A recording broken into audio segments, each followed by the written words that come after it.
이 정보망 운영자고, 그 다음에 개업공인중개사는 이 정보망 이용한 사람이잖아. 이용한 사람. 그래서 이제 서로가 의무가 있어요. 그러니까 거래정보사업자도 운영자도 의무사항이 있고, 또 개업공인중개사 이용한 사람도 의무가 있어요. 이걸 공부를 합니다. 의무가 뭘까? 자, 거래정보사업자 의무사항도 볼게요. 자, 거래정보사업자는 개업공인중개사로부터 의뢰받은 정보에 한해서 공개하라. 자, 이 지문 내가 노란 색깔로 해놓은 거 이게 진짜 키포인트예요. 의뢰받은 정보에 한하여 공개를 하라 이랬어요. 자, 시험 출제자는 건드릴 때 이걸 건드려요. 다른 거 안 건드려요. 자, 그러면 개업공인중개사 이용한 사람이잖아. 이 사람으로부터 의뢰받은 정보를 내려보내란 뜻이에요.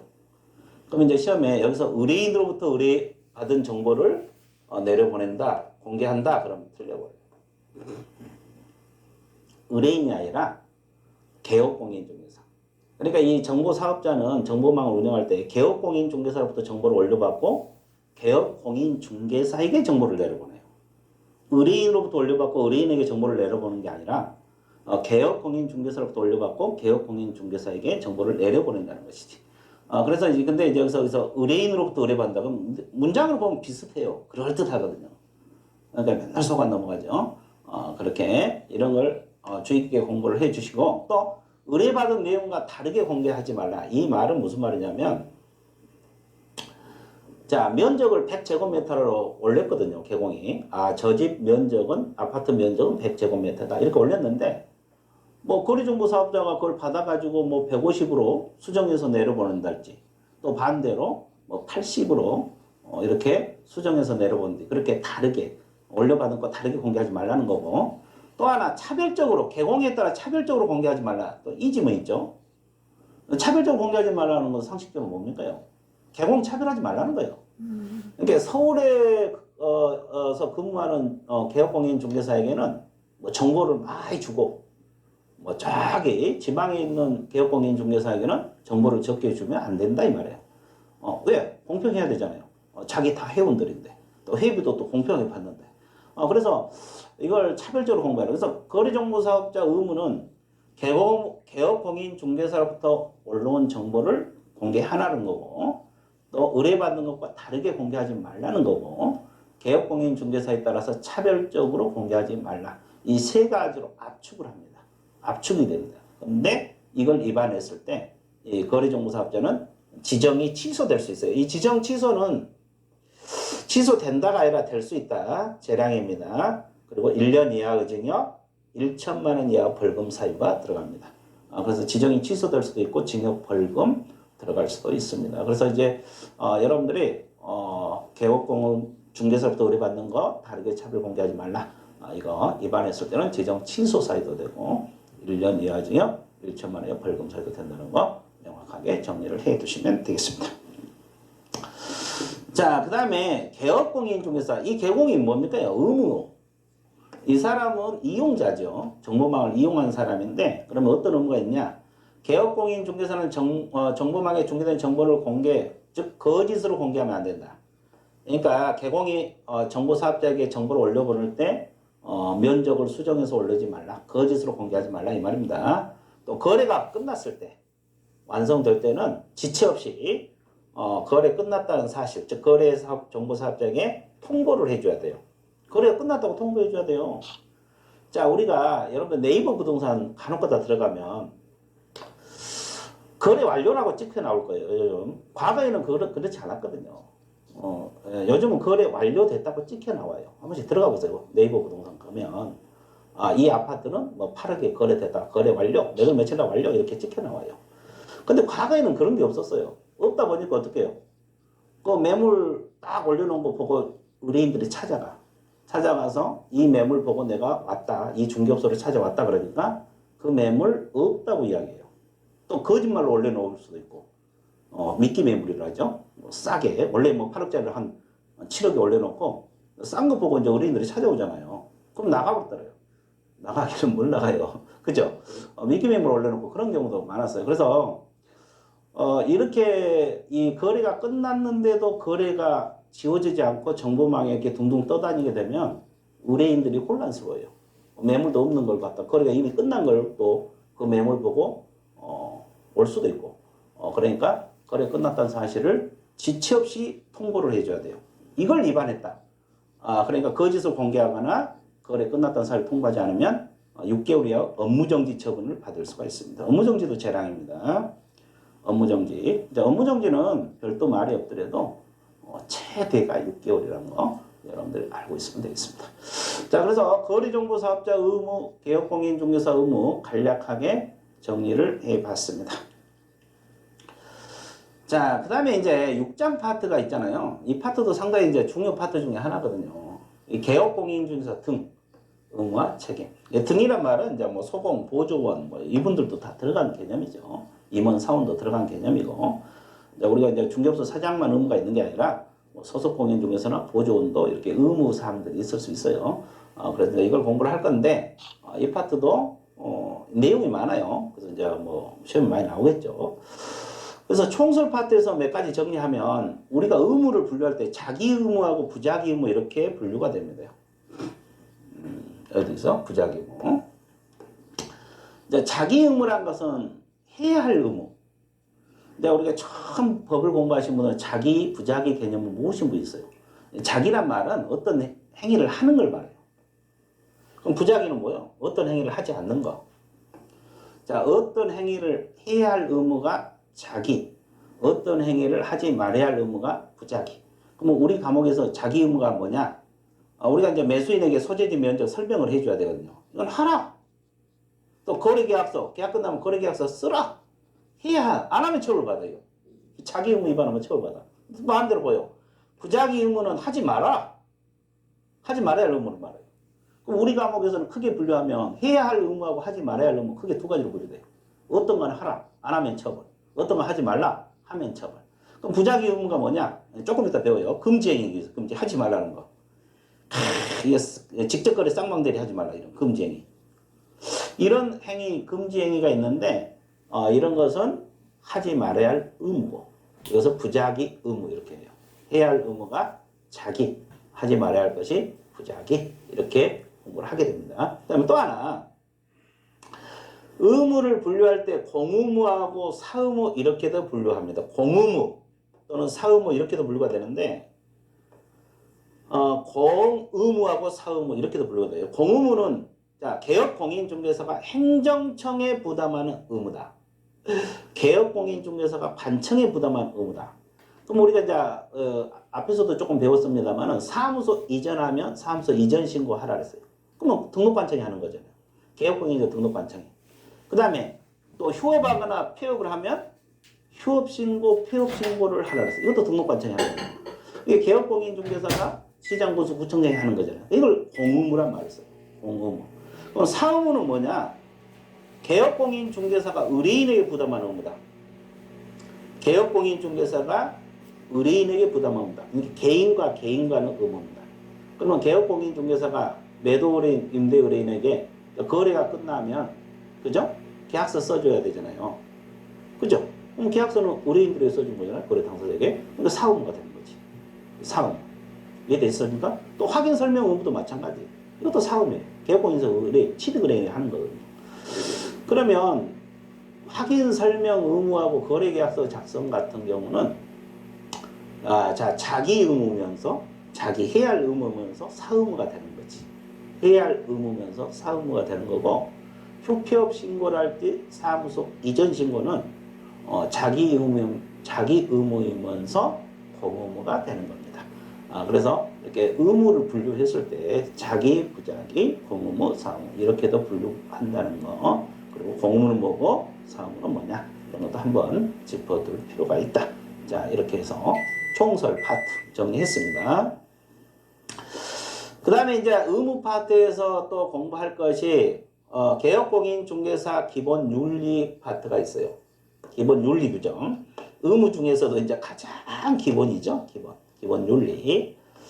자, 이것이 뭐냐면 우리 이제 중개사법 29조에 나와 있는 내용이거든요.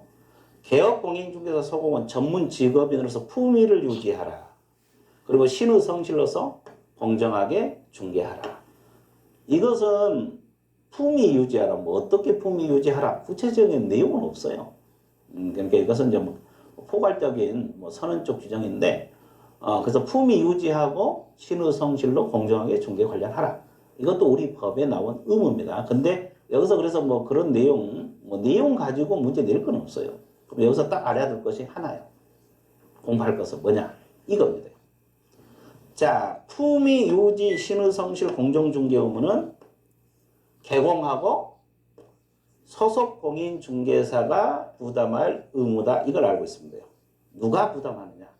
그러면 우리가 이제 중개업에 종사하신 분들 중에서 중개 보조원들 있잖아요. 이 중개 보조원은 신의 성실 의무도 없고 품위 유지 의무도 없어요. 내가 그래서 누적하는 데 알죠?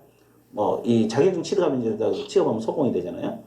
자격증 취득하지 않았을 때가 보조원이잖아요. 그렇게 결국은 뭐냐면 품위 유지하기 싫으면 보조원으로 종사하면 돼요. 그렇죠? 그래서 보조원은 이 두 가지 의무가 없다는 거, 세 가지 신의 성실, 공정중개, 품위 유지 없다는 거 알고 있으면 되겠습니다. 그래서 품위 유지, 신의 성실, 공정중개 의무는 개공하고 소공이 부담할 의무이다. 이 정도 정리하시고 그 다음에 2번이 뭐냐면 이 개공 등은 그랬어요. 이 법 다른 법률에 특정할 규정이 있는 경우를 제외하고는 업무상 비밀 누설에서는 아니 된다. 그리고 그 직을 떠난 후에도 같다. 이 말은 뭐냐? 우리가 중개업을 하다 보면 의뢰인들에 대해서 많이 알게 돼요. 재산도 알게 되고 그 사람 가족관계도 알고 되고 여러 가지 상황을 알게 돼요. 그것을 공공연하게 누설하게 되면 의뢰인들이 피해를 볼 수밖에 없어요. 그래서 이제 이 비밀 준수 의무가 있는데 이 비밀 준수는 죽을 때까지 해야 돼요. 그 업무를 떠난 후에도 준수하라 그랬잖아요. 그러니까 중개업을 그만두더라도 계속 비밀을 안고 가라. 근데 말이죠. 중개업을 오래 하면 할수록 비밀이 많아질 수밖에 없다. 왜? 많은 의뢰인들은 매물을 뭐 중개하다 보면 가족관계랄지 그 재산 상태랄지 여러 가지를 알게 됩니다. 그걸 누설해서는 아니 된다 그랬어요. 근데 이것은 계속 준수해야 되는 거 알아두셔야 되고 여기 등이 이걸 알아야 돼요. 방금 우리가 위에 품위 유지 신의 성실 공정중개 의무는 중개 보조는 받는다 그랬어요. 개공하고 소공 의무인데 이 비밀 준수는 등입니다요. 그럼 보조원도 들어가요. 그러니까 여기는 개공, 소공, 중개 보조원, 자 임원, 사원 다 준수를 해야 돼요. 그러니까 결국 뭐냐면 중개업에 종사하신 분들은 다 비밀 준수 의무가 있다는 거지. 보조원도 준수를 해야 돼요. 이 보조원도 자격 없이 취업한 사람이 중개 보조원이잖아요. 그래서 이제 위에 품위 유지하고 차이가 그래요. 품위 유지는 중개 보조원이 빠져요. 근데 이것은 중개 보조원도 들어간다는 거. 그리고 이제 반의사 불벌죄라는 건 뭐냐면 비밀 누설했을 때 반의사 불벌죄라는 것은 뭐냐면 일단 비밀 누설하면 징역 벌금 사유거든요. 밑에 나와 있잖아요. 1년 이하 징역 1천만 원 벌금 사유인데 이제 피해자가 저분 수사기관에다가 저분 처벌하지 말아줬어요. 수사기관에다가 피해 의뢰인들이잖아요. 그러면 저분 처벌하지 말아달라 그러면 처벌할 수 없는 것이 반의사 불벌죄입니다. 이제 형법에서 나온 건데 이것은 재분류 방법 중에 하나예요. 재분류 방법이라는 게 일단은 아무 말 없으면 처벌해요. 근데 피해자가 처벌하지 말아달라 그러면 처벌할 수 없는 겁니다. 이걸 반의사 불벌죄. 그래서 우리 감옥에서 반의사 불벌죄는 비밀 준수 이거 하나밖에 없습니다. 이거 하나밖에 없어요. 근데 형법에서 이제 반의사 불벌죄 많잖아요. 뭐 폭행죄가 대표적인 반의사 불벌죄예요. 그래서 이제 여러분들 이거 뭐 싸움해가지고 예를 들어서 싸우고 다퉈가지고 뭐 폭행을 해가지고 경찰서 가잖아요. 합의 보라 하잖아요. 합의를 하면은 일단은 처벌 안 한다고. 돈으로 많이 배상해주면 처벌 안 해요. 그렇지 않으면 피해자가 처벌하라 그러면 징역 벌금 사는 거지. 징역 받고 뭐 벌금도 받을 수 있는 거지. 그래서 이제 반의사 불벌죄 피해자가 처벌하지 말아주세요. 그러면 처벌할 수 없는 범죄가 반의사 불벌죄다. 그래서 이제 비밀 누설에서만 반의사 불벌죄가 나온다는 거 다시 한번 정리를 해드릴게요. 그 다음에 이제 이 확인 설명 파트가 대단히 중요합니다. 그래서 이제 여기서 확인 설명 자 몇 가지 정리하고 내용 들어가도록 할게요. 그래서 이제 여기서 잘 봐보세요. 이 확인 설명 의무가 뭐냐? 의의죠, 의. 이게 건물이라 그랬어요. 건물. 그래서 이제 A라는 사람이 개업공인 중개사라고 했습니다. 그러면 개업공인 이 사람이 이 물건 중개해달라 그러고 의뢰가 들어와요. 그럼 이렇게 맺는 게 우리 중개계약이라고 기억납니까? 그러면 이 사람이 상대방 찾아서 살 사람 찾아서 소개를 해주겠잖아요. 그러면 소개할 때 이 물건을 중개할 때 개업공인중개사는 이 물건에 대해서 조사를 합니다. 뭘 조사하겠어요? 뭐 소재지는 어떻고 면적은 어떻고 그러죠? 주변 환경 입지 조건은 어떻고 뭐 도로 버스 도로 대중교통 즉 버스 지하철 연계되느냐 이런 거 다 조사를 해야 돼요. 이게 결국 뭐냐면 이 사람은 물건 사는데 하자 없게 중개를 해줘야 되거든요. 그러면 개공할 일은 뭐예요? 그러려면 이 물건을 조사해서 소재지 면적 뭐 예전 가격 조사해서 여기다가 설명하는 거야. 이걸 확인 설명이라 그래요. 자, 이 사람에게 설명해 주는 겁니다. 물건을 조사. 어차피 이 사람은 뭐 필요 없죠. 사는 사람이 필요하니까 소재지는 어떻고 뭐 공법상 이용 제한, 개발 제한 구역 이런 거 다 설명을 해야 돼요. 그러면 이 개공이 이분에게 건축물 면적 설명할 때 이분은 그 면적이 맞는지 진짜인지 가짜인지 모르잖아요. 그러니까 이 설명할 때 그냥 한 게 아니라 근거 자료를 제시하면서 하라 그랬어요. 이 근거 자료가 뭐겠어요? 상식적으로. 면적 설명할 때는 대장, 권리관계 설명할 때는 등기부, 공법상 이용제한 거래규제 설명할 때는 토지이용계획 확인서. 여기가 다 나와 있어요. 그러니까 이걸 보여주면서 설명하라. 그것이 이제 근거 자료가 되는 거고. 그러면 개공이 확인 설명 의무자입니다. 개공이 확인 설명 의무자고 소속공인중개사 자격증 가지고 취업한 사람 있잖아요. 소속공인중개사는 할 수 있어요. 확인 설명 할 수 있는 것이지 의무자는 아닙니다. 그래서 이제 확인 설명이 뭔가 그리고 확인 설명은 치드그레인에게만 하겠어요. 치드그레인. 자, 이 사람에게 확인 설명하는 거예요. 그러면 치드그레인을 통틀어서 표현한 편이고 매매 같으면 매수인이 되는 거고 임대차 같은 경우는 임차인이 되는 거죠. 쌍방에게 설명한다 그러면 틀려버려요. 확인 설명은 취득 의뢰인에게 한다는 거. 확인 설명은 취득 의뢰인에게 하는 것이지 쌍방에게 설명한다. 그러면 이런 지문이 들어가면 또 틀리겠죠. 자, 그래서 이거. 자, 그래서 이제 이런 내용을 이제 하나씩 분석해서 공부할 건데 그 전에 하나 더. 이 물건 조사 방법은 개공이 공부상 조사 방법도 있고 현장 조사 방법이 있어요. 이것은 이제 공부상 뭐 대장이랄지 등기부 그리고 직접 가서 조사하는 현장 조사 방법이 있고 또 하나 조사 방법이 뭐냐면 이 사람에게 상태 관련 자료를 요구할 수 있어요. 이게 이제 상태 자료 요구라고 하거든요. 이게 뭐냐면 이 주거용 건축물 있잖아요. 주택 같은 거는 벽면 균열이 있냐 그래서 벽 수도 파손되느냐 일조량 맞냐 이것을 이제 자료를 요구할 수 있어요. 왜냐하면 벽면 균열이 있냐 수도 파손됐냐 일조량은 거주자만이 알아. 개공이 주변 조사해도 몰라요. 그러니까 일단 거주자가 알기 때문에 저걸 직접 매도 의뢰인에게 물어봐서 조사를 해서 이 사람에게 설명을 해줘야 돼요. 이 사람에게 설명을 해야 됩니다. 그런데 생각을 해보세요. 벽면 균열이냐 이렇게 물어보니까 안 가르쳐줘 버리고 수도 파손됐냐 그러니까 모른다 그래버리고 일조량 맞냐 그러니까 요즘 비가 와서 모르겠다 그래. 안 가르쳐줘. 그럼 어떻게 해요? 개공은 이건 이 벽면 수도 일조량은 이 사람이 알아야 할 사항이거든요. 설명 알아야 할 사항이에요. 근데 여기서 안 가르쳐주면 개공이 직접 가서 조사해야 돼요. 직접 가서 조사를 해야 되는데 이 사람이 못 들어오게 해버리면 조사할 길이 없잖아요. 그러면 중개 안 하면 돼요. 근데 중개 안 하면 돈을 못 벌잖아요. 그래도 중개해야 되겠다. 그럼 어떻게 해야 되냐? 불응했다는 사실, 그러니까 이 사람이 거절했다는 사실을 여기다가 설명을 해야 되고 나중에 확인 설명서에 기재를 하도록 되어 있어요.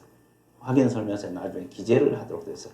자, 이런 절차를 거쳐서 우리가 공부를 하게 되는 겁니다. 그러면 지금 내가 개략적으로 설명했던 내용을 다시 한번 보도록 하겠습니다.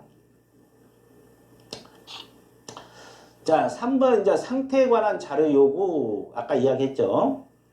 아까 우리가 판서로 이야기했는데 자, 이 건물을 중개할 때 A라는 사람이 이 상태자를 요구할 수 있다 그랬어요. 이쪽. 매도 의뢰인, 임대 의뢰인에게, 즉 이전하고자 하는 의뢰인에게 요구를 합니다. 아까 우리가 설명하는 것은 취득 의뢰인에게 여기다 한다 그랬어요. 자료 요구는 이전 쪽에 하는 겁니다. 이전 쪽. 파는 쪽에다가. 왜냐면 아까 자료 요구가 뭐라 그랬어요? 벽수 1이라 하잖아요. 벽수, 벽면, 수도 이런 거. 그럼 거주자가 하니까 이쪽에다 자료 요구합니다. 이거. 그 다음에 임의성. 그러면 개공이 의무적으로 요구해야 되냐? 할 수 있어요. 안 해도 돼요.